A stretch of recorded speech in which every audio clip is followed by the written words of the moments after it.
আসসালামু আলাইকুম রহমতুল্লাহ। এই যে আমার পিছনে দেখতে পাচ্ছেন যে জেনারেটরটা, এই জেনারেটরটা আমরা অন করব এবং এটা কিভাবে অন করতে হয় আজকে আমরা সেই প্রসেসিংটা দেখাবো ইনশাআল্লাহ, সাথেই থাকো। প্রথমে চেক করতে হবে পানি আছে কিনা।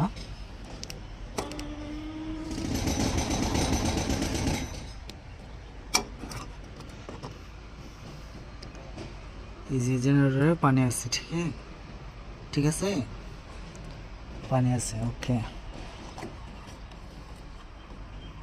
এরপর চেক করতে হবে মোবিল আছে কিনা, ঠিক ঠিক আছে, মোবিল আছে কিনা আমরা চেক করব মেশিনে। এই যে এখানে ফুল ফুল আছে, সমস্যা নেই। যদি এর নিচে চলে যায় তাহলে এড করতে হবে, ঠিক আছে, ওকে। চেকিং করব শেষ। এখন আমরা কন্ট্রোল পাওয়ার অন করব, ঠিক আছে। এই যে অন করা আছে এখানে, আমরা অন করে রেখেছি, ওকে। এরপরে কন্ট্রোলের জন্য আমরা এখানে কানেক্ট করব এই ব্যাটারির সাথে। এই যে এখানে তীর যেভাবে আছে এটা এভাবে হবে কানেক্ট। এখন কানেক্ট হয়ে গেল। কানেক্ট হওয়ার পর আমরা আবার এখানে যাব।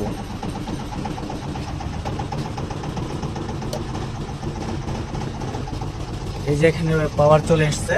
পাওয়ার চলে আসার পরে এটা, এই যে এখানে লাল দাগটা আছে, এই লাল দাগটা আমাদেরকে সেন্টারে আনতে হবে, রেস্টে আনতে হবে। তো আমরা এখানে পুশ করব। পুশ করার পরে এই যে এখানে রেড লাইটটা জ্বলে উঠেছে এবং এখানে লেখা আছে জেনারেটর এট রেস্ট, ম্যানুয়াল মোড। এখন ম্যানুয়াল মোডে আছে। আমরা এটাকে এখানে চাপ দিলেই জেনারেটর অন হয়ে যাবে। বিসমিল্লাহ।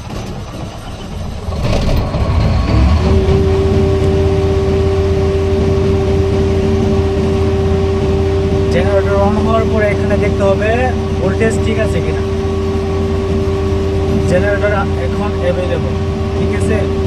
জেনারেটর অ্যাভেলেবল হওয়ার পরে আমরা এখানে ব্রেকার অন করব এবং ব্রেকার অন করে দেওয়ার পরে আমাদের যে প্যানেল আছে, প্যানেলে পাওয়ার চলে যাবে এবং এই পাওয়ার দিয়ে আমরা কাজ করতে পারবো। তো আপনাদেরকে আজকে এই জেনারেটরটা পুরো স্টার্টিং কীভাবে করতে হয় সেটি প্রসেসিং আমি দেখিয়ে দিয়েছি। এভাবে স্টার্ট করবেন, ইনশাআল্লাহ কোনো ধরনের কোনো সমস্যা হবে না। আসসালামু আলাইকুম।